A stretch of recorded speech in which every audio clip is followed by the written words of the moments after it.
Hello and welcome to the Second Tier podcast. I'm Ryan Dilks and I'm joined by the Cyberpunk 2077 to my GTA 6. It's Justin Peach. Good day to you, Ryan. Justin, it's a midweek episode, so there's only one way to start this. What connects the following people?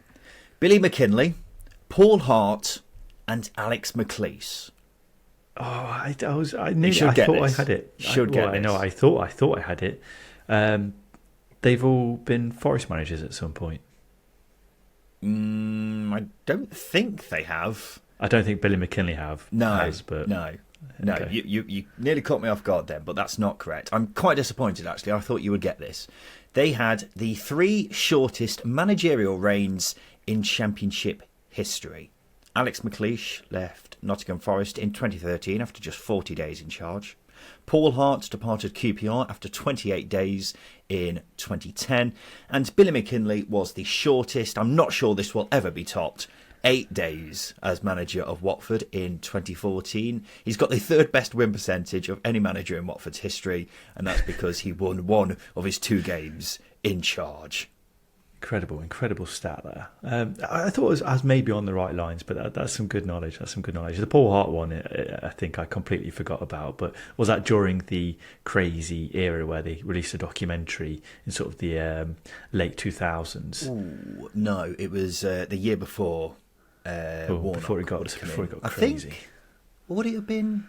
Oh, I don't know now. No, it would have been the year before Warnock came in and got trapped and, all that lot were there. It was when QPR was still a bit mad, really.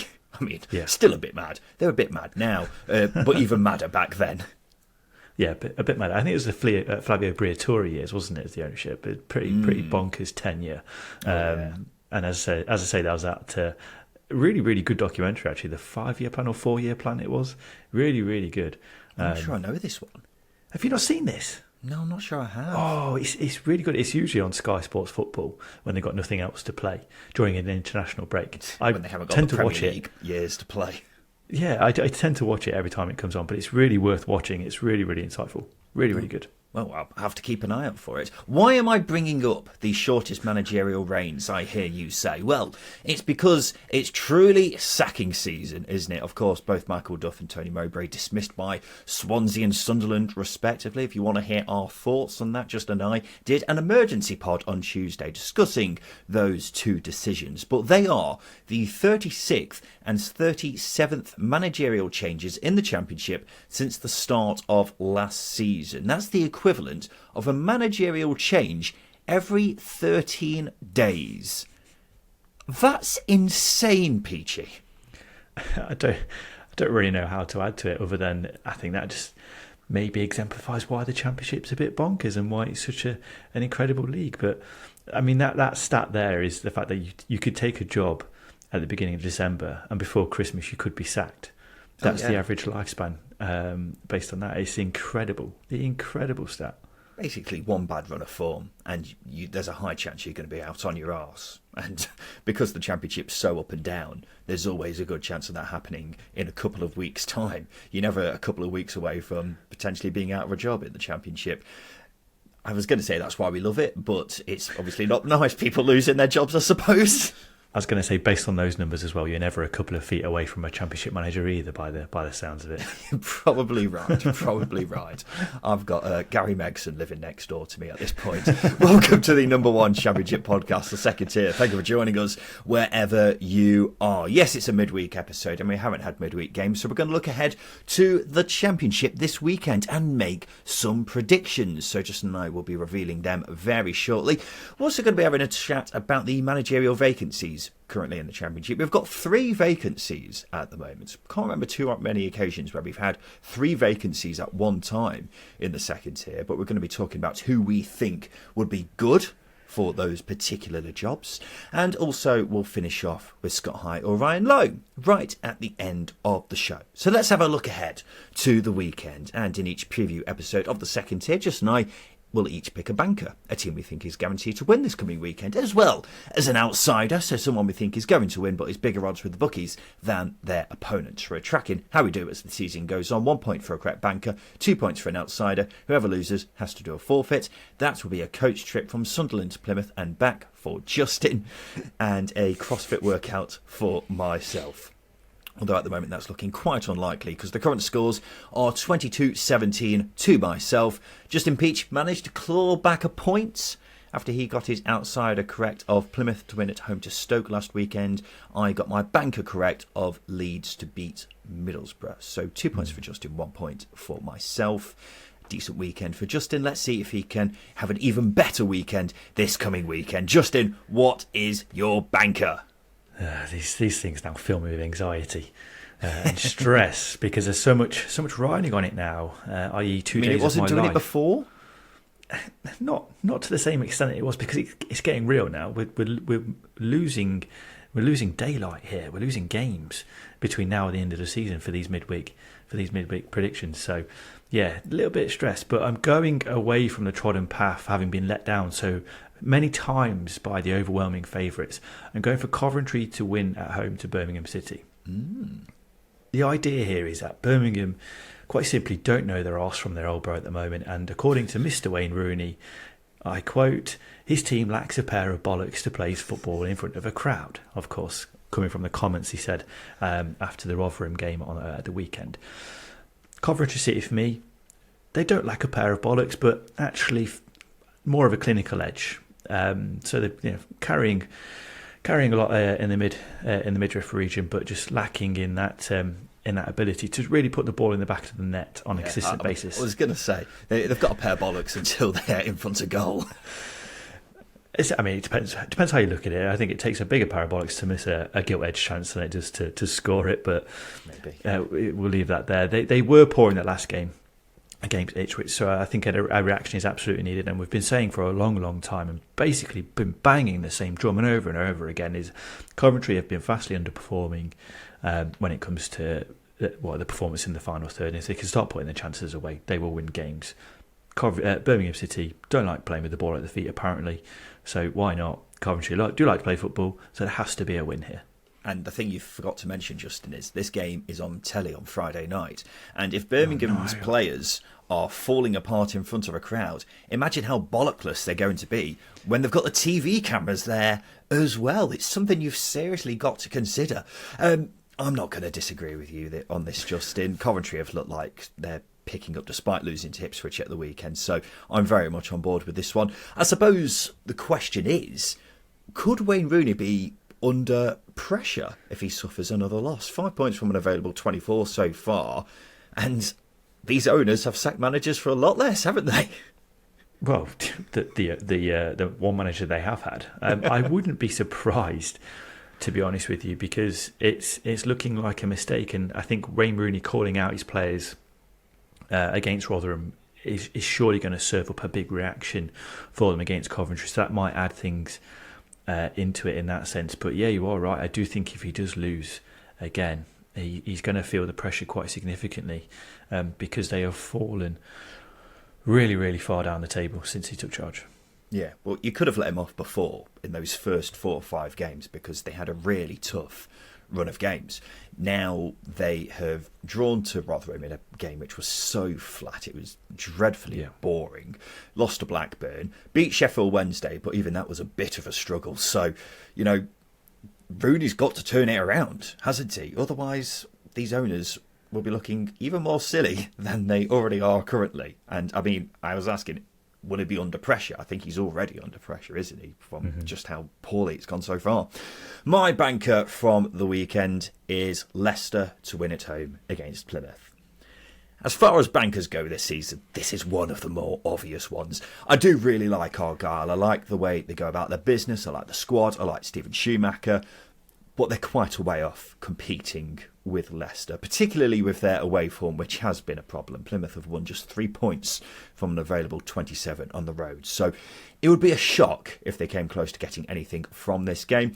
Leicester have had a wobble, but sat the doubters down with an impressive win over West Brom last weekend, and should be too much for a weaker Plymouth side.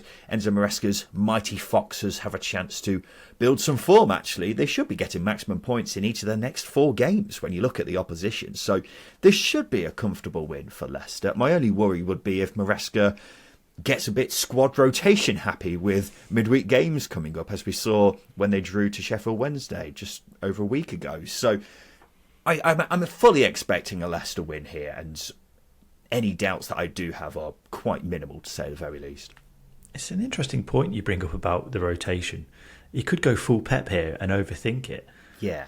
We've seen it before, and obviously we've seen it in previous games with Maresca. He's overthinking certain things, and if this game, well, I don't think any game is quote unquote a banker in this division, as I well know, given my results in this game that we've been playing. But this is a game that really could stir up some potential problems for Leicester. Plymouth attack without any do care at all. They don't care. They will go for Leicester, and they scored some XG busters as well. So I think it's worth bearing that in mind for Maresca in terms of guarding against complacency for this game. Yeah, I get what you're saying. Plymouth are one of the best attacking teams in the division for me. Having said that, I think they could very well lay a couple of punches on Leicester, but I just think Leicester are just too big a beast. And even if they do rotate, which I think Maresca may become guilty of doing as the season goes on, I still think they'll have too much for Plymouth, personally. I'm all for Plymouth getting something from this game, because that would be a great turn up for the results, gives us something to talk about. But I would be very surprised if anything happened here that isn't resulting in a Leicester 3 points. My outsider for the weekend is Ipswich to win away at Middlesbrough. Yes, ladies and gentlemen, Ipswich as outsiders. I was as surprised as you, but if I'm going to have the chance, I'm going to take it to back Kieran McKenna's boys. The main concern for me is Ipswich's away form has dropped off. Home is very much where the heart is for them, with 9 wins from 10 at Portman Road, whereas they've only won 1 from their last 5 away games. So it is a problem. However, they did also win 5 of their first 5 away games. So it's clearly not an epidemic. They are capable of winning on their travels. This weekend will be a great time to find that winning touch on the road once again. And my main reason for picking this game is that Ipswich could have not picked a better time to face Middlesbrough. They've got around 10 players missing for this game through a mixture of injuries and suspensions.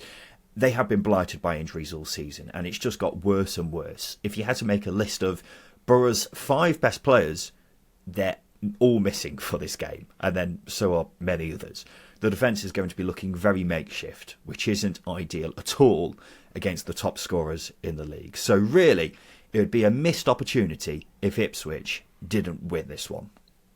Yeah, it's a good pick, and I think I'm finally just understanding how to play this game. Really? Yeah. The fact that Middlesbrough have such a significant injury crisis obviously hasn't played its part in the odds, because I had to double check this because I thought of some scumbaggery unfolding before my eyes, where you've found the nichest odds possible on a betting site wherever in the world. So I had to really double check. But you are right. Ipswich are favourites, and it's, as I say, outsiders. Our outsiders. It's astounding because their away form has been a bit bumpy of late, and obviously Borough are a very good outfit, but they've got so many injuries that they're not going to be able to field a fully fit squad. So it's hard to disagree with you on this one, and it's a really, really good pick, which isn't a surprise because yours came in at 8:01 on Monday morning. Oh, why do you have to bring this up? It doesn't matter, Justin. Set an alarm, man. You coward. But yeah, I very much believe Ipswich should be getting a win here. Middlesbrough can still harm Ipswich. I mean, Emmanuel Latilaf seems to have found some form, for example, and he's someone who seems to be growing into this Middlesbrough team. And there are a couple of other players who can cause Ipswich problems, but considering the injury problems, Ipswich will have really shot themselves in the foot if they don't win this one, which is why I was so surprised that they were an outsider for this particular game. Justin, what's your outsider? I've gone with Millwall to win away at Cardiff. It maybe feels like Cardiff have hit a bit of a roadblock of late. They've lost the last 2 home games. And Millwall, despite suffering 2 heavy defeats under Joe Edwards, they looked a little bit more competent against Sunderland arguably should have won that game at the Den if it wasn't for a sketchy penalty being awarded. I think it was against Ryan Leonard, who made the tackle on Jack Clark. Logically, it's easy to see why Cardiff are the favourites for this game.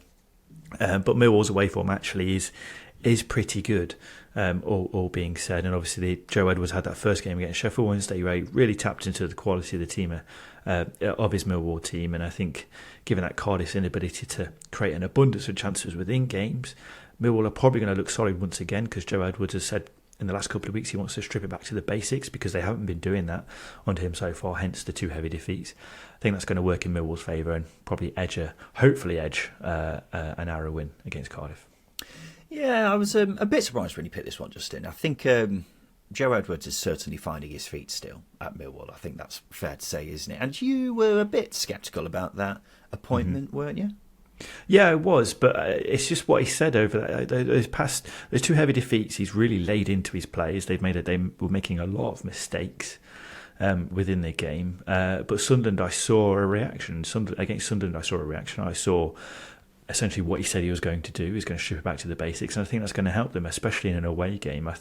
I'm hoping I see a classic Millwall performance where it's really dogged defending. It's uncomfortable to break down. It's not easy, and they win via a set piece, because that's what he's got to do. He's got to transition it slowly from the Gary Rowett era, where that's what we're used to seeing, to what he wants, and I think that's going to be a periodic thing. And I think going away to Cardiff, who have had a bit of a bumpy run of late in terms of form, I think it's a good chance for him to get 3 points. Before we have a break, Justin, and look at the managerial vacancies currently in the Championship, we've had a bit of correspondence regarding our father-son Championship 11. That's our team of current Championship players with dads who used to play in the Championship. Hull City, Australia, says you missed off Jacob Greaves' dad, although Mark never seems to have played in the Championship, which might discount him. We'll probably take him either way, won't we? Because we're scraping the barrel a bit. That's a sort. Mark has also got in touch. He says, you've scored a bit of an own goal here, lads. How can you forget Thomas Ince? Oh, my God. Yeah, that's a bad one, to be fair. We should hang our heads in shame on that one. So, as far as I've got it so far, Justin, if we're making this team with the Suns, we've got Angus Gunn in goal, Charlie Cresswell and James Hill at centre-back, Jacob Greaves at left-back, a midfield of Tom Ince and Noah Mawene. Up front is Bailey Cadamartri and Josh Windass. Now, I've done some more research, Justin, and I've got loads more. Although his dad never played in the Championship, he did play in the second tier. Stokes Tyrese Campbell, son of Kevin. True. Yeah, I should have got that one as well, because I love Tyrese Campbell. You can slot in on the left wing, so that's another slot filled in for us. The Ipswich striker George Hurst. He's the son of David Hurst. He used to a lot of play forwards. Yeah. He used to play up front for Sheffield Wednesday in the 90s. Again, not Championship, but we'll take it. It may mean that Windass has to drop into midfield in the 11 because we're getting a bit top heavy. And then here's another obvious one, Justin. Liam Delap, son of Rory, of course. Oh, you know what? Delap was the first one that came to my head, but I completely forgot to mention him in the episode on Sunday. It was the first one that came to my head. I think I've got him written down as well. But that is a big one. Yeah. The issue is we've got too many strikers here. We may have to rejig it. But I tell you what, I'll do some work over the next few days and present a full, comprehensive father-son 11 in Sunday's episode. As long as we're sticking with the sons, are we? Are we sticking with the sons, not the dads? Yeah, we can stick with the sons. I think it's worth... Obviously, the dads will get a mention because they'll be sat in the stands really proud of their kids playing out for this second tier 11. Yeah, I think we have more chance of filling out an 11 with sons because from memory, it seems like a lot of the dads are actually forwards. So we could be going a bit Garth Crooks with our team if we go down that route. But yeah, I'll do some digging, do some research, and report back on Sunday. And finally, it turns out you were kind of right with your claim about triangular corner flags only being for teams who have won the FA Cup, Justin. When you said it at the weekend, it sounded like absolute bollocks. I thought you were talking out of your arse, but it is kind of true, but it's not. It's apparently tradition that clubs do it. However, there's no FA rule about this, and clubs are actually free to decide what shape flag they use. But I'll let you have this one. It's one of or a million I haven't had. So I will take it. But I also think it's a level of pettiness, as we described in the show at the weekend as well, which is incredible. And I think it's one of those chances where you get to gloat. So stick out your triangle flags, those who have won the FA Cup, stick them out. Yeah. Was it you who was saying, I can't remember if we discussed this on air or not. So the idea came from Cardiff City making the triangular corner flag initially because they wanted to gloat to Swansea fans about it, which I think is just, chef's kiss pettiness right there. Things we love to see. The Championship. I mean, it did happen in the 20s, so when you say things we love to see, it's quite a way back, but you know what? Things we love to see, old sir. Oh, dear boy. It's as far as 1920s pettiness goes, I am all here for it. Justin, let's take a quick break. After that, we'll talk about some of the managerial vacancies in the Championship currently. Welcome back to the Second Tier podcast. So we're going to have a look at the 3 managerial vacancies currently in the Championship. We'll begin with Sunderland, Justin. I think they were always going to get a bit of flack for sacking someone like Tony Mowbray. He wasn't doing a bad job, was he? In fact, he did a sensational job last season. So there's a lot of pressure on Sunderland for them to show supporters we know what we're doing. So who do you reckon they should get in? If you were in charge of Sunderland, who would be your first port of call? Oh, the main name I've seen so far is Will Still, and I really like the idea of Will Still coming from Riem, obviously in Ligue 1 in France. The FM playing laptop turbo nerd, if you like, who deserves much more recognition than the intro I've just given him. I think it's obviously a risk considering he doesn't have his UEFA Pro licence, and therefore there's the risk of £22,000. Does he still not have it? I think he does. I was going to say, surely he must have it at this point, because that was such a meme for such a long time. And it is. Poor Reams must be out on their arse, just paying fine after fine. Yeah, and 22k on top of his weekly salary is an incredible stat. But I did some reading, and I do like his side tactically, and it looks a nice fit. So will still be the first name, and also he can flip fluently between French and English. Have you seen that clip of him doing so? No, I haven't. There's basically a clip of him speaking to his players in French and then English. He's effing and jeffing, he's swearing, and then he's doing it in French. It's an incredible switch around. And there's quite a few French players within the Sunderland squad as well. There's Abdoulaye Bar, there's Pierre Equa, and there's obviously quite a few English-speaking ones as well. So that's a nice fit, I think. I mean, okay, fine. Would be interesting. I'm not sure how realistic it is, I've got to say, because we were speaking to Andy Brassel, weren't we, from the Football Ramble, our sister show, who's obviously a European football expert, for those who don't know. And he indicated that he didn't think it was likely. He will still, was being asked at the weekend about the Lyon job. Now, obviously, for those who haven't been paying attention to Ligue 1, Lyon are having a bit of a shitter. So I don't think it's too much of a surprise that Will Still decided, you know what, I'm not interested in that. So I think, for me, I may be being completely naive here. I think Will Still would be more likely to go to Sunderland than Lyon. That may be completely naive and stupid to say, but I don't think it's that much of a stretch. Having said that, I still think it would be quite unlikely, personally, because it may be seen as kind of a sideways step, I guess. What, going to Sunderland? Yeah, I know Reims are not a club on the same level in terms of stature as Sunderland's, but we are talking about a team who are playing in the top tier of a top 5 European league. Yeah, I understand that notion, but I'm going to sell Sunderland now as a football club. They're huge. We know this. They are a huge football club, big stadium, sell out, blah blah blah. We all know this about Sunderland. They have a squad full of young, talented players. They've got an infrastructure behind the scenes that I think any manager will be envious of. They've got a very good academy. We're seeing that with the likes of Dan Neil, Anthony Patterson thriving in the Sunderland first team. Then you've got the historical academy graduates of Jordan Pickford, Jordan Henderson, etc., doing really well in the top division, obviously now coming to the end of their careers. But for me, Sunderland are one of the most good-looking prospects in England right now. I don't think it's a sideways step. And if you're talking about a big European club, Sunderland can be a big European club.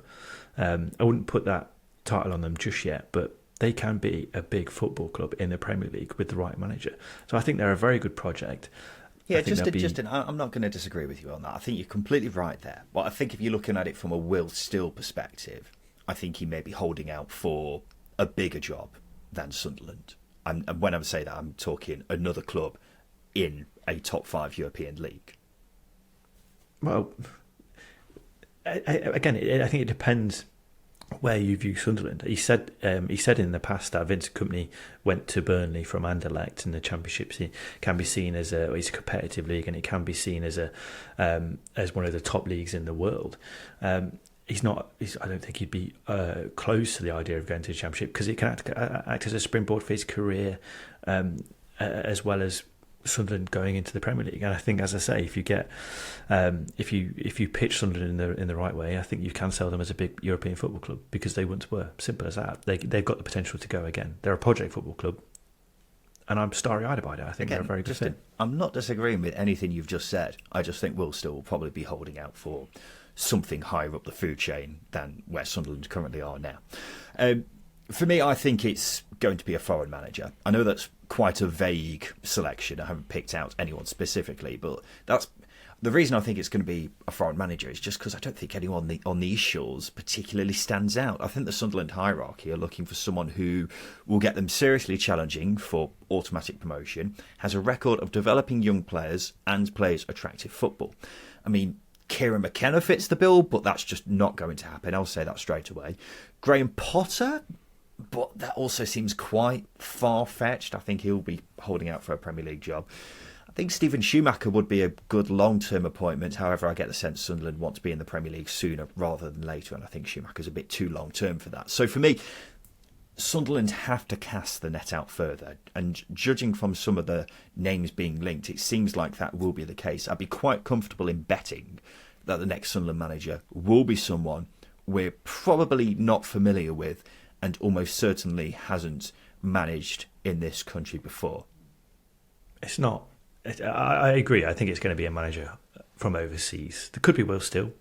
Yeah, who knows? Or it could be a foreign manager. I think it comes with a risk, but also it comes with success. I mean, there was scepticism about Martí Cifuentes going to QPR. I know he's only a few games in, but he's performing very, very well at the moment. So Sunderland have got their heads switched on. They're a very good side. They're a very good side at recruiting players, and I think they'll be a very good side at recruiting their next manager, because they've not had the chance to do that. They've gone from Alex Neil to Tony Mowbray. That Tony Mowbray appointment was quite quick after Alex Neil departed, and it was a similar style. Now they've got a chance to really cut their teeth into who the next manager is going to be, and I think they'll get it right. Yeah, I've got faith that Sunderland will get it right, even if it's someone we've never heard of, just because they're a club which seem to get quite a lot right at the moment. They're a club going in the right direction, aren't they? And if they're so confident that they can do better than what Tony Mowbray was giving them, then you'd expect it to be someone quite impressive, but we'll have to wait and see. Let's go to South Wales then. After Swansea made their first sacking since 2017, I feel like there's not as much pressure here, because fans very much wanted Michael Duff out the door, but there will be pressure on the club's hierarchy, because 2 bad appointments in a row will not make supporters happy. So let's pretend you are the Swansea hierarchy, Justin. Who would you get in next? Michael Duff, obviously. It's a joke. If we're going down the route of you need to stick to your club philosophy, you need to stick to the tradition of the football club, then it's got to be a young coach who wants to make their way in the game. I've seen Chris Davis jump to favourites in the odds, and it makes sense. He follows the Swansea way, if you like. Obviously a young coach who wants to cut his teeth into management. He was linked to the job in the summer. Footballing wise, he's currently with Big Ange at Tottenham Hotspur. Loves to play brave possession-based football. Was with Brendan Rodgers for several years as well. Again, favouring that brave attack-minded possession play. So I think it's got to be a manager in his mould, where they're young, they're hungry, and they've got a clear philosophy among the players. I've seen other names like Barry Murphy and Eric Ramsey. They've both come into the shortlist, and again they fit that ethos. And you got a playing squad like Harry Darling, Matt Grimes, and Charlie Patino. You need a manager who's going to play through them. And I think someone like Chris Davis or Barry Murphy or anybody else who has that philosophy will get that out of them. Well, I'm once again going to get on my high horse about giving young coaches a chance. Kieran McKenna, Michael Carrick, Steve Cooper, Carlos Corberán, all managers who have been appointed by EFL clubs with little or no managerial experience, and it's worked wonders. And Swansea should do the same. They can afford to gamble because I see it as incredibly unlikely that they'll go down. The fans are some of the more patient in the Championship, and there are good foundations at Swansea. So find a hungry young coach who's highly rated by those who's worked with and give him a chance. Maybe that is Chris Davis. Maybe it's someone else. I don't know. But going down that route makes a lot more sense to me from a Swansea City perspective, I think. I think it just depends where you're at as a football club. I know the debate that we had a couple of weeks ago was Joe Edwards and Millwall, and I obviously favoured an older head in Nathan Jones, whereas you were adamant about giving young coach Joe Edwards a chance, and that's absolutely fine. But I think Swansea are crying out mainly because they've had this repeat success of giving a young manager a chance. They're crying out for a young manager again who's going to be hungry to essentially make their way in the footballing world. You know, Graham Potter did it. Obviously, he came over from Osterund. He was a success. Steve Cooper was a success. He's now with obviously in the Premier League, and then Russell Martin, who inevitably is probably going to be in the Premier League in either this season or next season at the very least. So there's a clear sequence of things happening there. So it's, you know, as I say, it depends where your club is at, and Swansea are a club that needs to recruit a young coach who's got a clear identity. Simple. And whoever it is, I don't care if it's a coach we've seen before in the Championship, whether it's a young coach who's never had managerial experience, whoever it is has to play the Swansea way. I know you were alluding to it a second ago, Justin, but I think that has got to be the first priority, because the fans will be extra keen for that to be the case, considering Chris Davis has worked very closely with Brendan Rodgers over the years, and more recently Ange Postecoglou.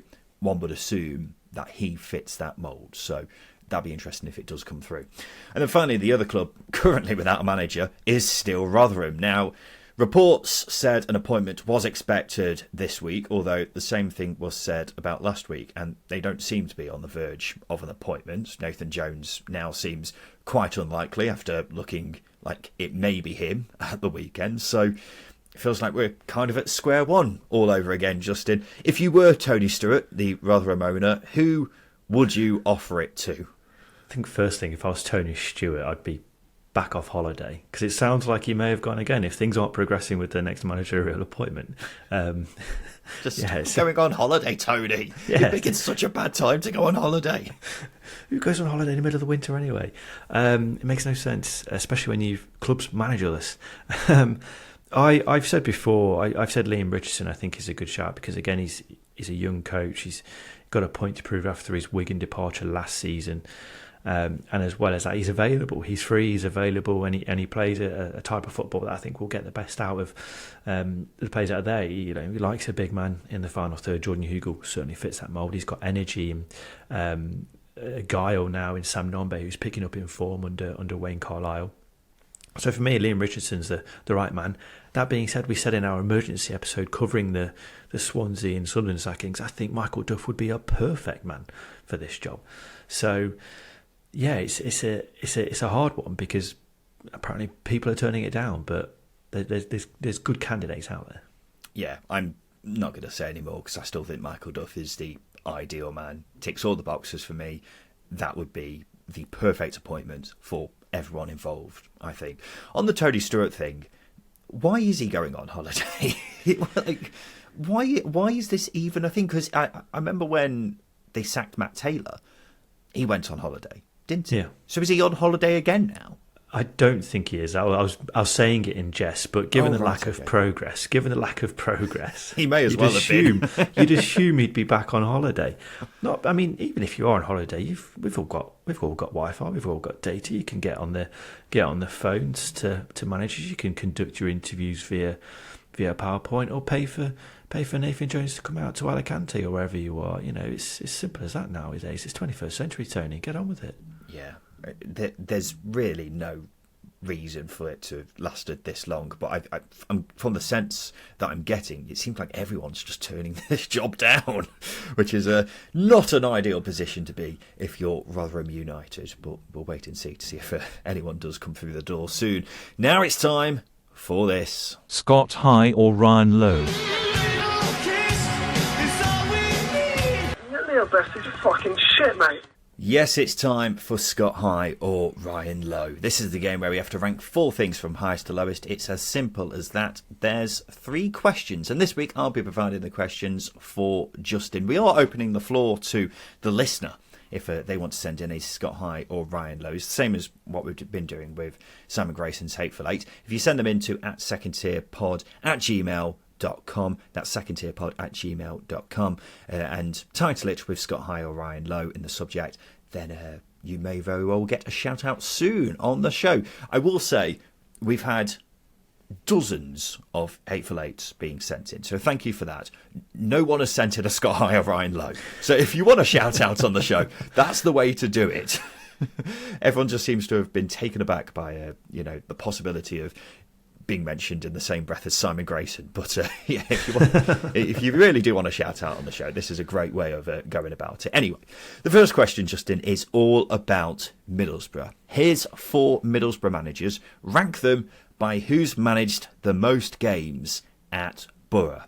Michael Carrick, Neil Warnock, Chris Wilder, Jonathan Woodgate. That's a cheeky one, that is, because Michael Carrick's, I think, is the longest serving out of them in terms of. I don't know if he is. Chris Wilder is topical as well. I'm going to go with Neil Warnock top. Okay, because he was at the end of that Woodgate spell, had a season and then a season and then a bit of a season. So I think Warnock is top.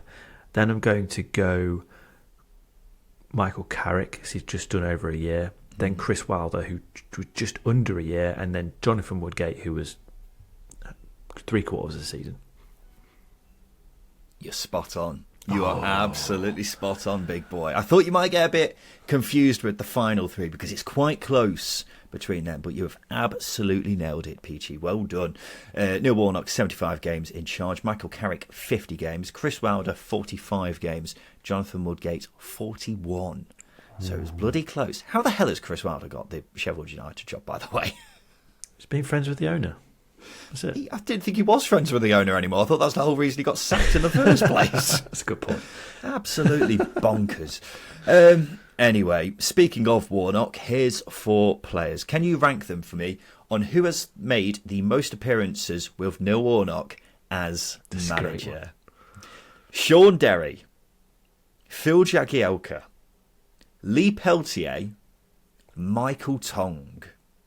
Ooh. You'll never guess which player has played the most under him, by the way. Oh. I was being sarcastic. It's very obvious. Is it? For God's sake, man. Who's the first player you think of when you think of Neil Warnock? Jags. Oh, piss off, Justin. You're meant to be a championship expert. Of course it's Paddy. Did you say Paddy Kenny? No.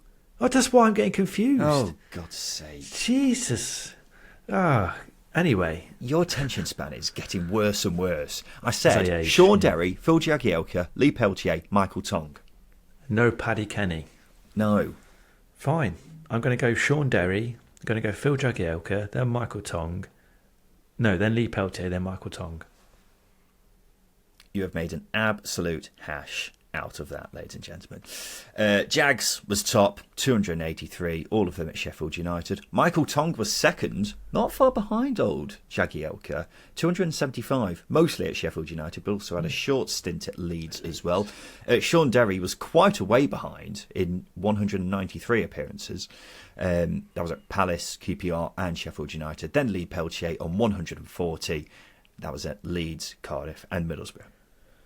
You got in my head. That's what that was. You completely disrupted my train of thought. No, you disrupted your trail of thought by not listening to the question at all. And finally, we of course had the release of the trailer for GTA 6 this week. But can you rank these video games on which have had the most sales worldwide? Those games are GTA 5, Minecraft, the 1985 version of Super Mario Bros., and the 1989 version of Tetris. So they're not remakes, they're original releases. The originals, yes. Okay, I'm going to go with Minecraft, because I think there are more children than there are adults, and I think more children play it than adults. But some adults do play as well. True, but it's logic. It's sound logic. And then I'm going to go the 1985 Super Mario Brothers. Then I'm going to go GTA 5. Then I'm going to go Tetris. Going Tetris last? Yeah. Tetris was massive back in the day, mate. I had it on Game Boy. I remember that. Well, you were right with Tetris, but you were wrong about GTA and Super Mario Brothers. You got them the wrong way round. Otherwise, you were spot on. Minecraft, best-selling video game of all time by absolute miles. 300 million sales, which is nearly twice as many as the next best-selling, which is GTA 5, 190 million. The 1985 version of Super Mario Brothers had 58 million sales. Tetris, 48 million. So quite a drop-off between that and GTA. I thought the 80s were like the pinnacle of gaming, so I was sort of went with the Super Mario edge. I thought that may do you, well, it did do you in the end, but because there weren't that many games around at the time. But at the same time, everyone's got a PlayStation or an Xbox now, haven't they? So everyone's got a copy of GTA. That is true. Although not everybody should, because it's Certificate 18, ladies and gentlemen. That is true. Don't be naughty. Listen to your parents. Have you ever played Minecraft? No, I don't get it. No, neither do I. I think it's very much a kid thing, but still 300 million sales. That's incredible. Outrageous. Jesus Christ. Anyway, ladies and gentlemen, this has been the Second Tier Podcast. We'll be back again on Sunday, where we'll be reviewing all the weekend's action in the Championship, so we look forward to seeing you then. As always, if you wouldn't mind giving us a 5-star review on whichever podcast platform you listen to us on. If you do it, we'll stop saying it. How's that for a deal? Only takes a few seconds, so we'll be very grateful if you do it. This has been the Second Tier Podcast. I've been Ryan Dilks. I've been Justin Peach. And a big thank you for listening.